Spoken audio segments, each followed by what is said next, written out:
everyday thing. It's an everyday thing. It's an everyday thing when you let your nuts hang.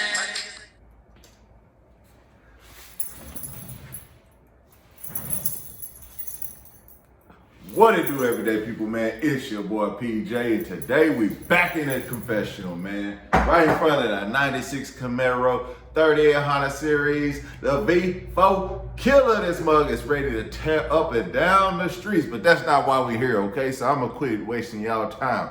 We here to talk prison talk. No, we ain't here to talk prison talk. I forgot. We here to talk just a throwback. I just gotta tell y'all about some funny stories, man. I tell you, when I got out of prison, I used to drive trucks for Ready Ice. Ready Ice was the place to work for everybody who was a fuck up. I ain't talking about like fuck up like you just tearing shit up. I mean, you just don't feel like working hard, but you want to make a lot of money. Well, you want to work hard, you want to make a lot of money, and you want to have a lot of fun. Join Ready Ice. I'm pretty sure people still having fun at Ready Ice. So anyway, you know, back in the day, well, if you can see the thumbnail, that's the car I'm talking about. That's my G ride, all right? And I thought about that car because my partner called me today, and I actually bought that car from him before he went to prison. So because we was best friends, so anyway, you know what I'm saying? So anyway, yeah, so that's the car we talking about in this video. All right, and so working at Ready Ice, man, you know, I was always getting into some shit. I always had an excuse of why I was late. Most of the time it's because I was out all night drinking, and then I had to sleep to get ready to go to work. Cause shit, you go into work at 7 o'clock, drunk. You sober by 7:30 because you already working hard and out there in the sun and sweating and shit. So anyway, enough with the bull chitter chatter. So I'm gonna tell y'all about a story, man. One of my excuses that I had when I was going to work at Ready Ice, man, this was the funniest damn story ever. Cause you had to be there. So one of the excuses I made one day was, I was late to work and my boss called and was like, "Hey man, where you at?" I said, "Boss, listen, man, you will not believe this.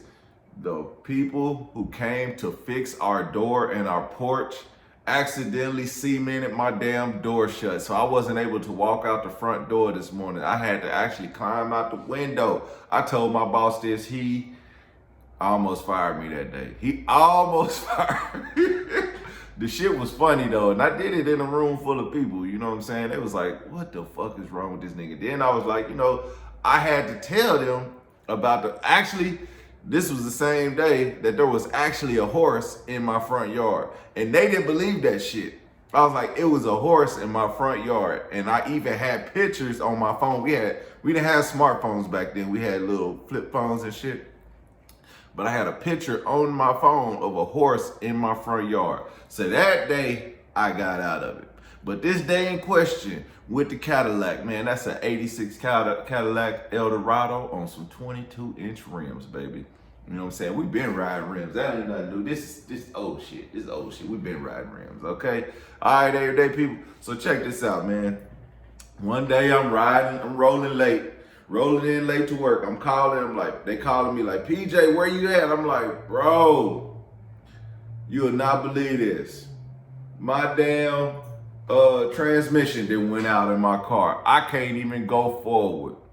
They was like, "You bullshit. You supposed to be here. Get your ass to work." I was like, "Man, listen, I'm coming to work, but I'm just telling you that I can't drive forward. So somebody is gonna have to come pick me up." And they was like, "You better get here." So I was like, fuck it. I already knew I was late. I don't think they didn't believe me at all. They didn't believe me at all. So I live about 15 miles from Ready Ice on the south side. I drove my Eldorado, I wouldn't say 15 miles, about 10 miles. I drove my Eldorado 10 miles on the south side backwards into work. I'm talking about driving down 29th Street backwards, people looking at me crazy. But I was not about to miss my job. So I was driving down 29th Street and you could see everybody up in the window looking as I'm pulling into the yard. I'm pulling into the yard backwards. Oh shit. Anyway, I'm pulling in backwards.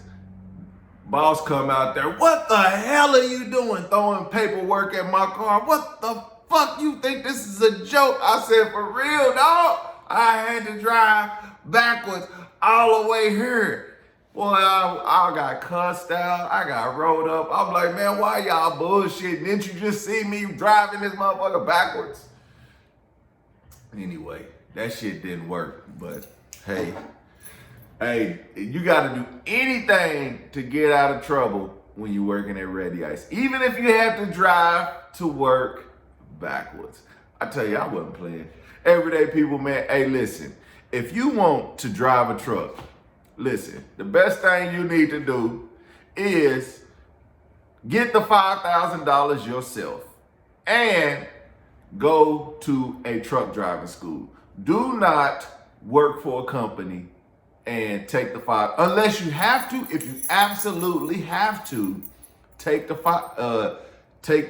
loan for a company to hire you, and you work for them for 6 months. But I tell you what, if you take the loan for yourself, invest that $5,000 into yourself, I promise you, you'll make it back and you'll work for any company you want to. You got to think about this, man. Yes, it seems good that somebody's going to front the bill to pay for your license right out front, but you don't always want to work for them. You want to have your options. Those companies that hire you to work for them up front are terrible companies, very terrible. Swift is not a good company to work for. Although you will make about 60 to 70 grand a year, and you will be working over the road for that year until you pay them back. And I mean, it's not a bad company. You have so many restrictions as a new driver, okay? And you're gonna be riding with somebody, of course, but that's no big deal. You need that. You need an experienced driver with you. But what I'm saying is, if you go get your license yourself, you can probably find a company that won't have you over the road. You can find a company that'll have you home every night. That's the most important part. The most important reason to getting a truck driver is so you can make the money and be home every night. Now, if you have to take the route to have a company buy your license, that's no problem. Get all the experience you need. You can also move up in companies like that. You never know. If you got the brains and the wits to do it, you can move up in those companies. Not fast, but you can. So just put it like this, man. Invest in yourself. It's time to invest in yourself. Do not take free handouts. That's like taking if a job was gonna put you through school to get you a job, you probably should take that job, okay? Because first of all, it's giving you a skill. You need that skill, okay? So I'm not saying don't take this truck driving school don't take a job just so they can pay for the truck driving school. Take it if you have to. But if you positively think you can maybe get a $5,000 loan, go get the loan. I promise you, it'll be worth every penny. All right, everyday people, man. Thank y'all for watching. I just want to help all truckers get to trucking, or people who thinking about trucking. And actually, I'm about to drop a video with my cousin, and we're gonna talk to y'all about driving, doing hot shots. Hot shots is where it's at right now. If you want to make an extra $5,000 a week, buy a truck and a flatbed. All right. So everyday people, just hold on to that thought. Okay. I'm gonna get back with y'all next time. Thank you guys for watching. Make sure you like, comment, and subscribe. I'll see you later. Peace.